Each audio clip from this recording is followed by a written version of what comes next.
네, 마지막까지 오신 여러분 진짜 수고 많으셨습니다. 기다리다가 죽을 것 같네요.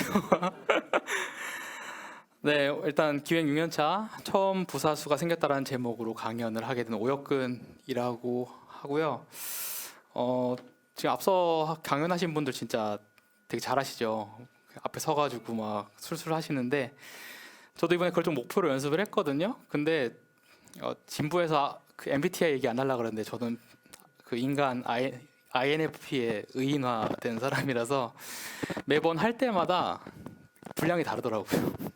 그래서 전 스크립트에다 가뒀습니다. 그래서 스크립트 쭉 읽을 거니까 마지막 시간이시니까 사실 저는 좀 헤비한 내용 아니라고 저는 생각해요. 그래서 엎드리셔도 되고 눈 감으셔도 되고 그냥 라디오 틀어놨다 생각하시고 쭉 들어주시면 될 것 같습니다.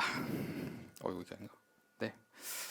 네, 저는 이제 강연에서 제 소개를 드리겠습니다. 제 커리어가 화려하진 않고요. 오히려 좀 밋밋하긴 한데요. 이게 그래도 강연 내용을 듣고 공감하시는 데 도움이 될 것 같아서 제 소개를 드리겠습니다. 그 이름은 오혁근이라고 하는데 요즘 닉네임 쓰시는 분들 좀 멋있어 보여서 다음에는 오혁근 말고 다른 이름으로 나올까 지금 생각 중에 있습니다. 네, 그리고 강연자 한 줄 소개는 잘 크고 싶은 6년차 보통의 기획자라고 저를 소개했고, 저는 헬스케어 전문 에이전시를 다니고 있고, 저는 첫 회사 입사한 후 아직 이직한 적이 없는 한 회사 고인물입니다. 그리고 기획자로 직무를 처음 시작했을 때 사수가 없었는데 지금 용케도 잘 버텨내고 기획자 생활을 하고 있습니다.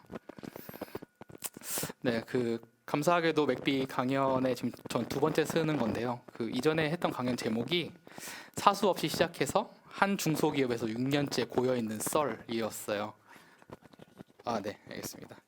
그래서 이번에 다시 강연하기로 마음 먹고 이제 주제를 좀 탐색하다 보니까 제가 사로잡혀 있는 키워드가 있다라는 것을 발견했습니다. 그래서 보시듯이 하나는 성장이고 하나는 무사수 기획자, 그러니까 즉 사수가 없는 기획자입니다. 그래서 저도 사수 없이 시작하다 보니까 그 성장에 대한 불안이 늘 있었어요. 그래서 일을 하기는 해야 되는데 가르쳐 주거나 보고 배울 사람이 없어서 스스로 공부를 하는 방법밖에 없었습니다. 그래서 당시에 참여할 수 있었던 그 온오프라인 강연이나 코스나 뭐 워크숍 같은 거 전전하면서 이제 서비스 기획에 대해서 독학을 했는데 그 배우는 대로 실제로 일을 해봐도 사실 이게 일을 잘한 건지 아닌지 피드백 주고 코칭할 사람이 없다 보니까 계속 그 확신이 없었습니다. 그래서 이제 1년 정도 혼자 맨땅에 헤딩을 하고 제가 이제 사수가 꼭 필요하다고 이제 회사에 집요하게 어필을 해서 사수가 결국 채용이 됐는데 이제 이미 저는 혼자 터득한 바가 있기 때문에 하나부터 이렇게 배운 건 아니고 제가 한 일에 대한 평가나 피드백을 받게 되었고 이제 무엇보다 저한테 그 가장 좋았던 거는 그 다른 경력 기획자가 일하는 걸 보고 나서 내가 하는 거랑 크게 다르지 않구나 라는 거를 깨달은 게 가장 큰 성과였던 것 같습니다. 그래서 이제 저는 이런 과정을 겪다 보니까 그 사수가 없으신 기획자분들한테 제 마음이 많이 쓰여요. 그래서 네, 알겠습니다. 네. 네, 그래서 저번 맥비 강연 때 그 신입 때 사수가 있었는지 없었는지 제가 설문을 한 적이 있어요. 그래서 그 결과 아신지 모르겠는데 그 사수가 있었다가 37.2%였어요. 사수가 없다가 62.8%여서 제가 사수 없는 게 디폴트다라고 제가 정리를 해드렸었거든요. 그래가지고 제 경험이 이렇게 제 경험이나 생각이 그렇게 대단하지는 않지만 그래도 좀 같이 공감하고 도움이 될 누군가가 있지 않을까라는 생각에 오늘 이제 40분 정도 초단기 사수의 역할을 해보고자 합니다. 이제 사실 6년차 뭐 그렇게 많은 연차도 아니에요. 그래서 경력자분들 되게 고경력자들 많으신데 그냥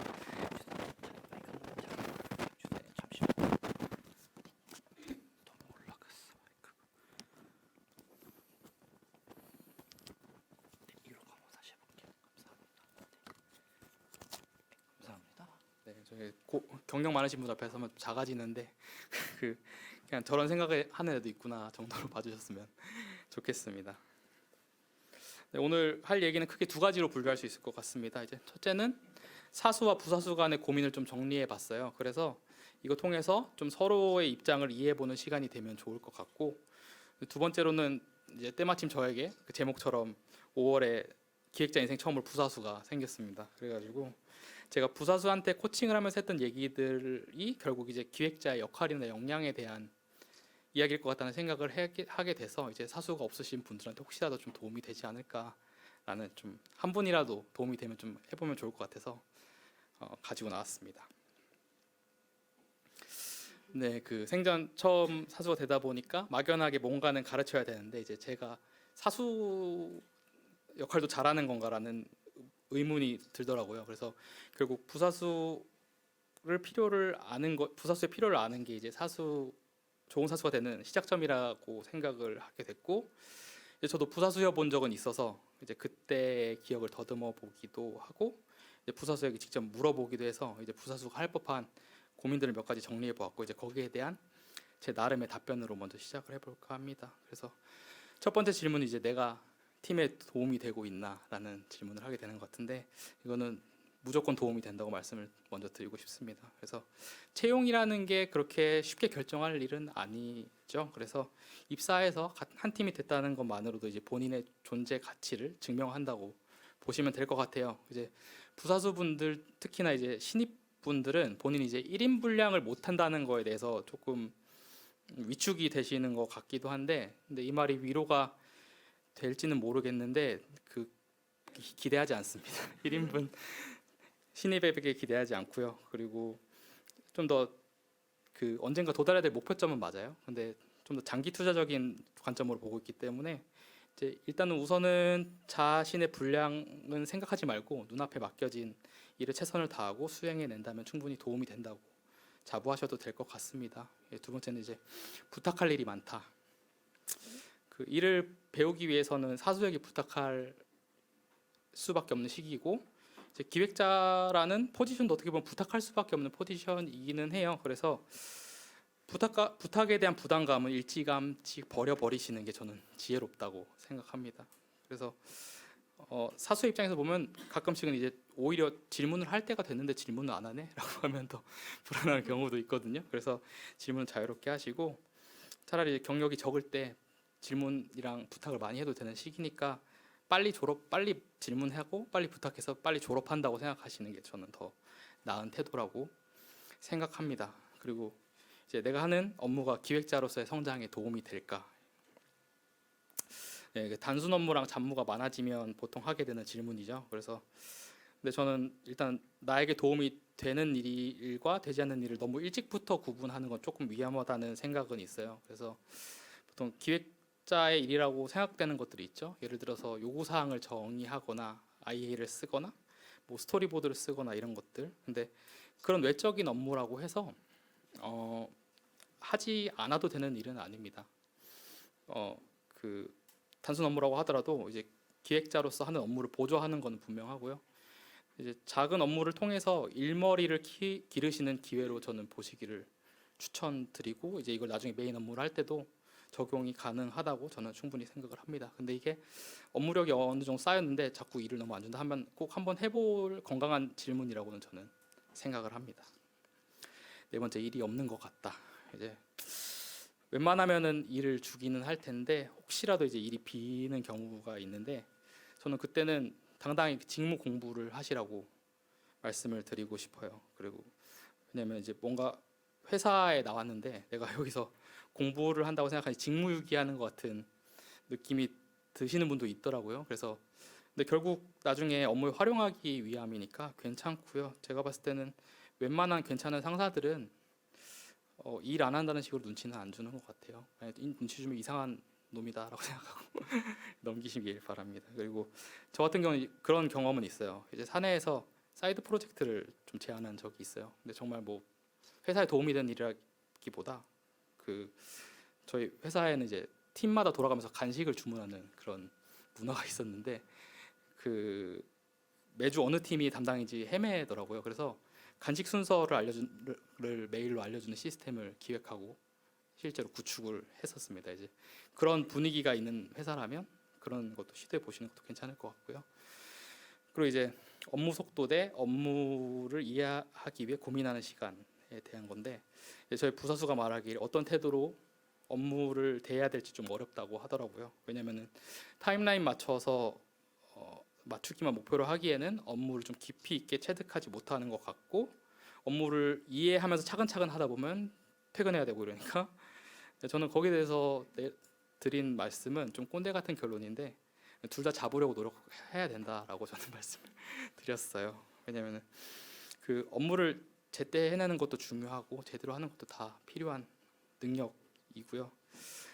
그런 말이 있어요. 첫 3년 배운 걸로 평생 먹고 산다라는 게 있어서 약간 동의하는 편인데, 일부 동의하는 편인데, 이제 신입 때 노력하다 보면 이제 야근을 하게 되고 그러기도 하겠지만, 이제 그로 인해서 몇 년 후에 나의 업무 능력이 달라지고 거기에 따른 입지나 대우가 저는 달라질 거라고 믿는 편입니다. 그래서 이제 마지막은 이제 뭐를 모르는지 모른다. 이제 신입은 뭐를 모르는지 모르죠. 그래서 고민이 안 될 수도 있긴 한데, 근데 이 부분에 대해서는 부사수가 스스로 헤쳐나갈 수 있는 무언가 있을까라고 생각하면 저는 사실 아닌 것 같긴 하거든요. 그래서 경험을 쌓는 게 좀 유일한 방법인 것 같은데, 이제 그런 이제 자신의 경험을 이제 사수가 공유해줘가지고 부사수가 뭐를 모르는지 모르는 상태를 좀 단축시켜주는 게 이제 좋은 사수의 역할이라고는 생각을 해보게 됐습니다.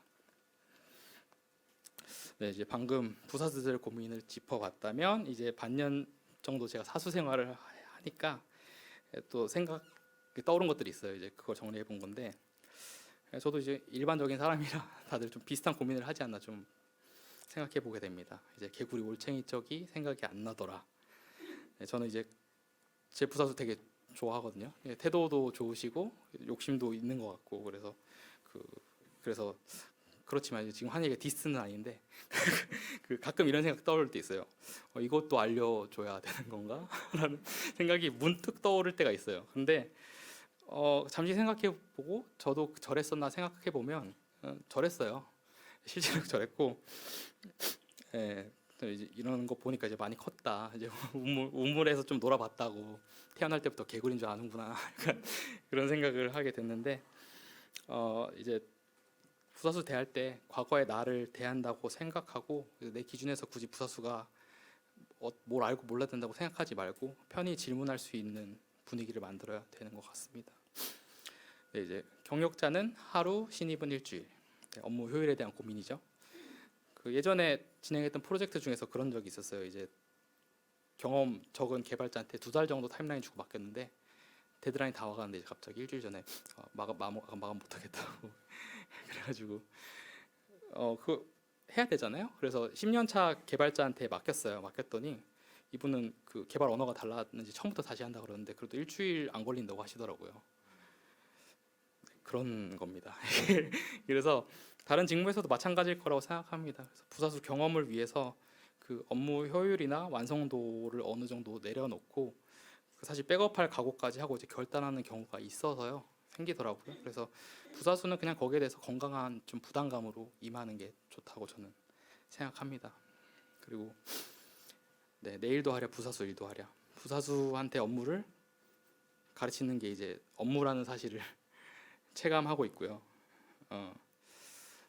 네, 그게 아마 부사수도 알 것 같고 부담감으로 다가올 수 있다고 생각합니다. 하지만 그렇다고 해서 부사수 코칭하는 걸 스킵할 수는 없어요. 어차피 지나가야 하는 과정이기 때문에 부사수는 부담스럽더라도 배울 거는 다 배우시길 바랍니다. 그래서 다만 이제 저는 사수 입장에서 조금 이거를 효율적으로 해내는 방법은 또 없나 이런 고민은 좀 해보게 됩니다. 답은 없는 것 같아요. 네, 이제 내 미니미를 만들고 싶은 건가? 이제 부사수가 들어와서 제가 깨달은 게 뭐냐면, 제가 마이크로 매니징을 좀 하는 성향이 있더라고요. 그래서 매일 내용을 보는데 토시 하나가 좀 걸리면 못 넘어가더라고요. 그래가지고 꼼꼼한 건 좋은데 이제 그렇게 하게 되면 이제 부사수를 나의 좀 복제품으로 만들게 될 것 같다는 생각을 하게 됐어요. 그래서 근데 사람마다 장점이 있잖아요. 장점이 있고 스타일이 있는데 그거를 발견할 수 없게 될 것 같아서, 그리고 또 약간 좀 질려할 것 같아서 이것도 좀 손을 놓으려고 마음을 좀 먹었고, 이제 마지막 실수를 어디까지 허용할 것인가에 대해 얘기하자면, 사실 마이크로 매니징을 하는 이유가 저는 실수를 하지 않도록 신경 쓰기 때문인 것도 같아요. 왜냐하면 이제 내가 겪었던 실수를 굳이 하게 만들 필요도 있거니와 근데 사실 더 솔직한 마음은 실수하고 수습하는 것보다 미리 막는 게 편합니다. 마음이 편한데 근데 사실 저는 혼자서 커왔기 때문에 실수 진짜 많이 했거든요. 근데 실수를 경험하는 것도 이제 성장의 자양분이라는 생각이 어느 순간 좀 들어서 네, 사수가 좀 본인이 책임질 수 있는 한에서는 부사수가 실수를 해보도록 방목하는 것도 저는 필요한 것 같습니다. 그래서 혹시 부사수 입장에서 좀 사수가 너무 본인을 방치해서 좀 섭섭하다라시는 분들이 있을 것 같은데 일단 한 번 정도는 사수 혹시 그런 의도가 있는 건 아닐까라고 생각해 보시는 것도 저는 좋지 않나라고 생각합니다. 네. 네, 지금까지는 이제 제가 경험으로 돌아본 부사수와 사수의 고민에 대해서 제 나름의 답변을 해드렸는데 네, 이번에는 제가 부사수 분에게 실제로 했거나 아니면 하고 싶었던 잔소리들을 좀 복습해 보면서 그 실무에 있어서 기획자의 역할과 역량에 대해서 다시 한번 생각해 보려고 합니다. 그래서 부사수한테 얘기한다고 생각하고 풀어보겠습니다. 네, 이거 아까 전에 레브님 그거 강연하실 때 좀 깜짝 놀랐어요. 12각형 갖고 오셔가지고 네. 어쨌든 저는 그냥 쭉 얘기하는 게 너무 두서가 없을 것 같아서 일단 기획자의 오각형이라는 거를 만들었습니다. 이게 아까 보셨다시피 게임에서 좀 능력치 시각할 때 많이 쓰는 건데 있어 보일 것 같아서 좀 가져왔고요. 그리고 이거 어디서 가져온 거 아니고 제가 직접 만든 거거든요. 그래서 신뢰할 만한 뭔가가 아닙니다. 그래서 그냥 다만 제가 말할 내용의 카테고리를 나눴는데 그거 맞춰서 만든 거니까 근데 좀 막 육각형을 만들어서 좀 더 다른 사람이 동의할 만한 뭔가를 만들 수 있을 것 좀 아쉬웠는데 강연 준비하느라고 건들지 않았습니다. 네, 이제 각 기획자의 역량에 따라서 제가 부사수 분께 했거나 이제 하고 싶었던 말들을 한번 나눠보겠습니다. 네, 첫 번째 역량은 이제 내부 커뮤니케이션인데요. 그 디자이너, 개발자 및 기타 현업자와 함께 일하는 능력이죠. 그래서 첫 번째로 기획자는 다른 사람의 능력을 사용해서 결과물을 만듭니다. 기획자는 그 기획자의 직무의 정체성인 것 같기도 해요. 저는 그 독특한 성격의 직무라고 생각합니다. 기획자라는 직무는 이제 혼자서는 아무것도 만들어낼 수 없습니다. 그럼에도 불구하고 그 실무자의 능력을 통해 그 소프트웨어 서비스를 창조해냅니다. 그렇기 때문에 그 기획자에게 사람이 진정한 자산이라고 저는 생각합니다. 그래서 기본적으로 그 실무자를 존중하는 태도를 좀 갖춰야 된다고 저는 생각합니다. 두 번째, 그 미안해하기보다는 고마워해요. 저희 부사수가 굉장히 많이 하는 말입니다. 죄송합니다. 그 되게 예의가 바르신 편이라서 그런 것 같긴 한데 저도 사실 그런 편이었어요. 그런데 일을 하기 위해서 뭔가 요청하는 건 일단 미안할 일은 아닙니다. 근데 한국 정서상 좀 감사하다라는 그 말을 하는 상황에서 미안하다는 말로 좀 대체를 하는 게 좀 할 수 있더라고요.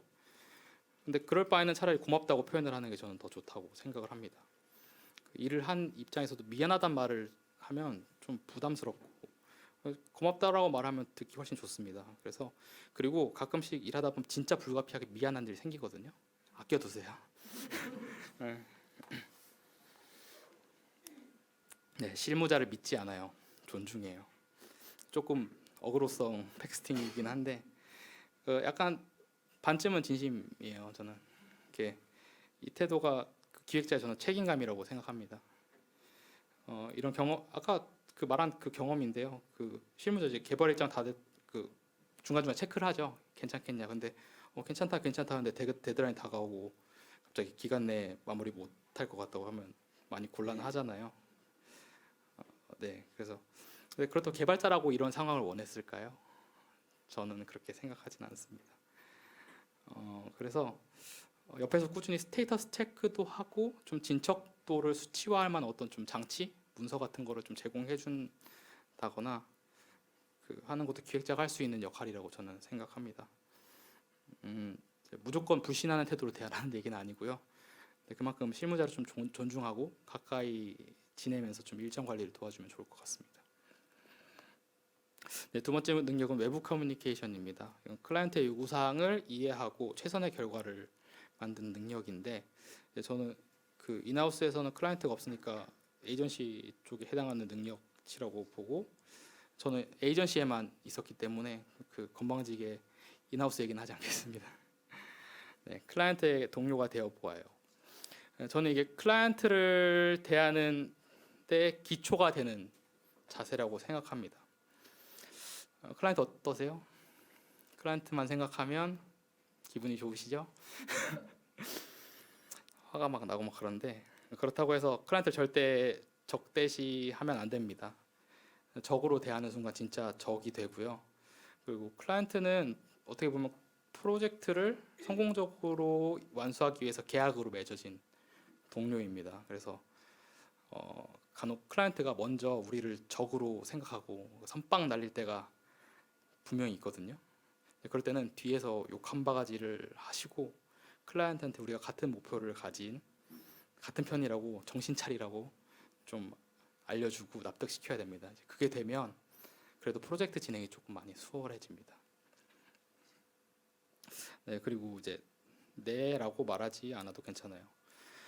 모든 사람이 그럴 것 같지 않은데, 저는 이제 신입 때 클라이언트의 말에 웬만하면 긍정적인 대답을 해야 된다, 좀 강박 같은 게 있었어요. 이게 책임감 같은 걸 수도 있는데, 사실 그것보다도 뭔가 이제 부정적인 답변을 했을 때 클라이언트가 불평하고 따지니까 그런 상황이 불편했던 것 같습니다. 그래서 조금씩 무리하게 요청을 들어주다 보면 이제 결국 내부 직원도 지치고 그 프로젝트 퀄리티도 떨어져서 사실 누구한테도 좋은 결과가 안 나오게 될 수도 있어요. 그래서 조금 확실하게 얘기하고 조금 더 덜 방어적으로 느껴지게 좀 클라이언트를 설득해서 아니오라고 말하는 연습을 좀 할 필요가 있습니다. 네, 세 번째는 이제 스토리보드 작성인데, 기획 정보를 실무자와의 소통을 위한 문서로 만드는 능력이라고 저는 풀어 써봤고, 네, 스토리보드는 기획을 담는 그릇입니다. 이제 진정한 기획자가 됐다고 느껴지는 순간이 언제일까요? 제가 봤을 때는 아마도 내 스토리보드를 손수 쓸 때가 아닐까 싶습니다. 근데 스토리보드를 쓰는 것과 기획을 하는 것은 동의어라고 할 수는 없습니다. 그 스토리보드는 그릇이고, 이제 그 안에 그 선행했던 많은 기획 작업들을 실무자가 최대한 보기 좋게 담아서 전달해야 됩니다. 그래서 기획을 잘 담아서 스토리보드를 쓰는 거랑 스토리보드를 쳐내는 거는 큰 차이가 있기 때문에 그 어떤 게 스토리보드를 잘 쓰는 것이 좀 연구할 필요가 있습니다. 이제 화면만큼 구조와 프로세스도 중요해요. 이제 기획서를 전달했는데 개발자가 와가지고 이 화면은 어떻게 가는 거예요? 아니면은 기능 이렇게 동작하는 거 맞아요? 라고 이제 질문이 돌아올 때가 있습니다. 실무자가 기획서 보고서 이제 기능의 사용 프로세스를 이해를 못하는 거죠. 근데 저희가 보통 이제 화면 그리고 디스크립션 쓰는데 시간을 좀 많이 쓴다고 생각을 해요.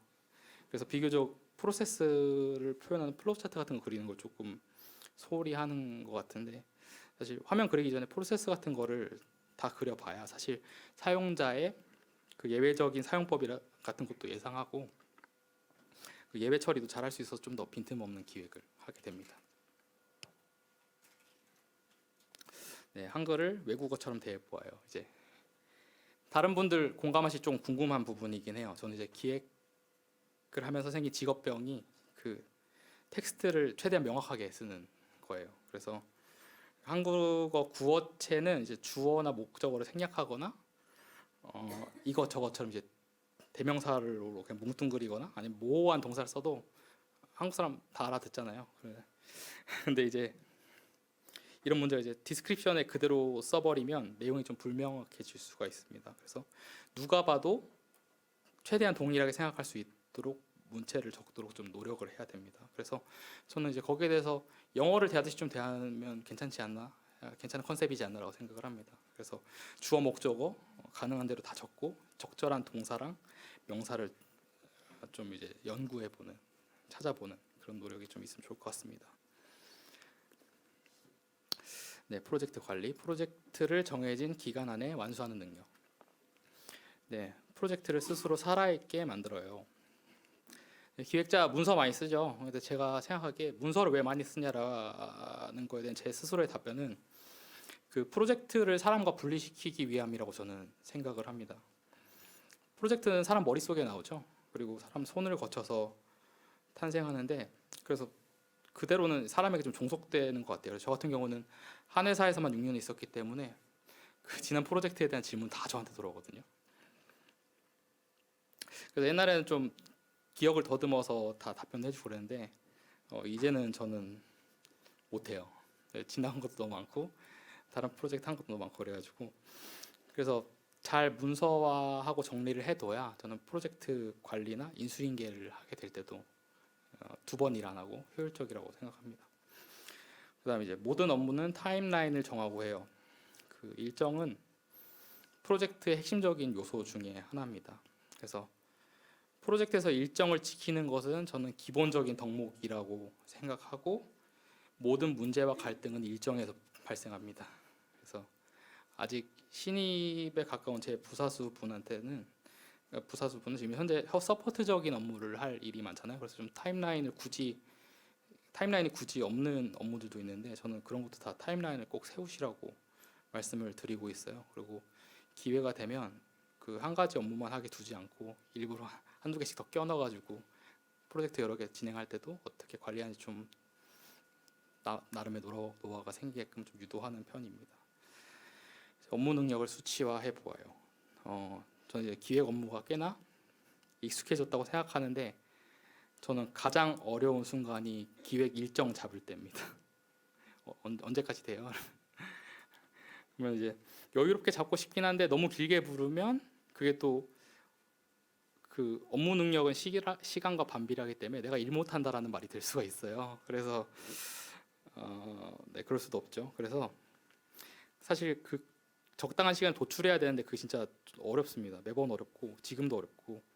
그래서 지금 저 같은 경우 일단 업무 진척도를 체크하는 문서를 활용하고는 있어요. 그래서 몇 퍼센트 진행했나 이렇게 하는데, 전 언젠가 한번 시간 되면 맘 먹고 진짜 시간까지 한번 재보고 싶어요. 몇 시간 걸렸나. 네, 그렇게 되면 이제 업무 일정 전할 때도 좀 참고할 수 있을 것 같고, 그 프로젝트 관리하는 입장에서 근데 내 업무 능력 수치도 그렇지만 이제 실무자들에 대한 것도 좀 대략 파악해 놓으면 나중에 프로젝트 매니징하는 데 좀 도움이 된다고 생각합니다. 네, 마지막은 그 스스로 학습하는 능력입니다. 그래서 새로운 정보 및 업무 방식 등을 습득하여 내 것으로 만드는 능력인데요. 네, 많이 읽고 많이 듣고 많이 봐요. 그 부사수 고민에서 제가 아까 잠시 언급했듯이 뭐를 모르는지 모르는 게 고민이라고 했잖아요. 그래서 그 경험이랑 정보가 없기 때문이라고 생각하는데, 그 지름길은 없는 것 같습니다. 열심히 일하면서 경험을 축적하고 이제 다만 자유로운 시간에 뭐가 됐든 많이 읽고 듣고 보는 게 그 기획자로서의 업무나 성장의 밑그림을 더 빨리 그리는 데 도움이 될 거라고 생각하고, 많이가 저는 키워드라고 생각합니다. 우선 정보의 절대량이 많아야 정보를 분별하는 능력도 성장한다고 저는 생각합니다. 두 번째, 덩어리 시간을 만들어요. 그 뭔가를 배우기 위해서는 충분히 소화시킬 시간이 필요합니다. 특히 경력이 적을 때는 일을 좀 꼭꼭 씹어서 해야 된다고, 저는 할 수 있어야 된다고 생각하고, 그 업무 시간에 방해받지 않는 몰입의 시간이 필요한데 그걸 어디서 그 덩어리 시간을 확보한다고 표현하더라고요. 그래서 이제 보통 맡고 있는 프로젝트가 많거나 그 기타 잡무를 많이 들고 있는 경우에 이런 시간 확보하기 힘든데, 일단 내가 몰입할 수 있는 시간을 떼어놓고 이제 가능하면 나머지 시간에 볼륨이 작거나 중간에 치고 들어오는 일을 그 배치하는 식의 전략이 좀 필요한 것 같습니다. 이제 마지막은 회사 밖으로 눈을 돌려 보아요인데, 그 이직에 대한 얘기는 아니고, 네, 일단 회사의 업무를 충실히 하는 게 저는 성장의 기본 토대라고 생각합니다. 그래서 근데 처음에 회사에 하던 일이 조금 익숙해지고 나면 회사에서 배울 수 없는 것들을 배우기 위해 외부 프로그램들에 관심을 갖는 것을 추천드립니다. 이제 저 같은 경우는 이제 사수 없어서 이것저것 많이 들어봤는데 도움이 실제로 많이 됐거든요. 그래서 근데 보면 맥비 톡방 같은 거 보면 이제 스터디나 사이드 프로젝트 같은 것들도 이제 많이 올라오더라고요. 그래서 사실 회사에서 그 그 업무를 깊이 있게 배울 수는 있으나 그 다양하게 해볼 수는 없을 수도 있습니다. 그래서 근데 보통 이거를 안 하게 되는 이유 중에 하나가 뭐 필요성을 못 느낀다기보다 부끄러워서인 경우가 많은 것 같아요. 부끄러움은 종이 벽 같은 겁니다. 그래서 과감하게 뭐라도 해보시면 절대 후회하지 않는다고 저는 생각합니다. 네, 보너스로 잔소리 한 2개만 더 하겠습니다. 네, 그 첫 번째, 사수에게 책임을 떠넘겨요. 저는 이게 사수가 존재하는 이유 중에 하나라고도 생각합니다. 네. 언제쯤 내 스스로 책임을 질 수 있다고 생각하시나요? 언제라고 딱 말할 수 없을 것 같은데 경력이 쌓이다 보니 내가 한 선택에 대해서 내가 수습할 수 있는 길이 보이는 것들이 생기기는 하더라고요. 근데 그렇게 되기까지 꽤 오랜 후가 걸렸다고 생각하고, 그리고 지금도 모든 것들을 다 책임질 수는 없습니다. 그래서 이제 만약에 사수한테 보고를 했을 때 뭐 이제 이거는 알아서 해요 라는 말을 듣는 것보다 이제 혼자 알아서 했을 때 왜 이거 확인 안 받고 나갔어요? 라는 말이 돌아올 것 같으면 아직 책임질 때가 아닙니다. 네. 두 번째, 이제 내 상태를 사수가 알게 해요. 저는 이것만 잘해줘도 되게 그 사수가 훨씬 편해진다고 생각합니다. 부사수가 무슨 업무를 하고 있고 그 진행 상황이 어떤지 자주 알 수 있으면 좋을 것 같습니다. 그 상태를 잘 모르면 오해가 생기기도 합니다. 저 같은 경우는 저도 이제 나름 그 기획 쪽에서 실무자라서 부사수분한테 좀 널널하지 않게 일을 드렸다고 생각을 했는데 오히려 위쪽에서 이제 좀 너무 일을 안 주는 거 아니냐 이렇게 물으셨던 적이 있어요. 그래서 제가 웬만하면 중간 산출물 나오거나 질문 있으면 메신저로 하지 말고 그 메일로 팀장님 CC 넣어서 보내라라고 제가 좀 얘기를 드린 적이 있어요. 네, 신입 때는 좀 그 피버 타임이에요. 성과보다 노력이 먹히는 기간이라서 노력한 티 내시기 바랍니다. 네, 그리고 제가 이제 부사수랑 그리고 여기 계신 여러분께 드리고 싶은 명언을 좀 생각했는데 명언보다 그냥 잘 됐으면 좋겠다. 다 잘 되셨으면 좋겠습니다. 이제 여기에 계신 모든 분들이 기획하시는 일이 어떨지 좀 궁금해요. 이제 토요일에 굳이 이렇게 긴 시간 투자해서 강연 들으시는 거 보면 그래도 기본적인 열정이 있으시거나 내지는 일 잘하고 싶은 욕심이 있으시다고 추측은 합니다. 근데 그 자기한테 맞는 일을 하는 거는 본인에게는 당연하고 저는 사회를 위해서 굉장히 이로운 일이라고 생각합니다. 네, 단순히 이제 밥벌이 수단으로 억지로 이제 책임감 없이 출근의 의의를 두시는 분들도 겪어보신 분들도 있을 거고, 괜히 주변 사람한테 자기 스트레스를 발산해서 좀 분위기 안 좋게 만드는 사람도 이제 겪어보셨을 것 같습니다. 사실 뭐 적성이라고 하나요? 적성은 사실 어떻게 할 수 없는 부분이긴 한데, 근데 어떻게 할 수 있는 부분은 그래도 좀 인간관계가 아닐까 싶습니다. 그래서 좋은 인간관계를 만들기는 쉽지 않죠. 단순하지 않죠. 근데 굳이 단순화해 보자면 저는 내가 먼저 손을 내미느냐 상대가 먼저 손을 내미느냐에서 시작한다고 생각합니다. 그래서 내 입장이 사수든 부사수든 간에 그 사람을 소중히 여기고 그 좀 좋은 분위기에서 나름 만족스러운 기획자 생활 하시기를 응원하겠고 모두 잘 되셨으면 좋겠고, 특히 제 부사수분은 좀 저보다 잘 돼서 좋은 데 가면 꼭 저 좀 꽂아주시길 바랍니다. 이상 마치겠습니다.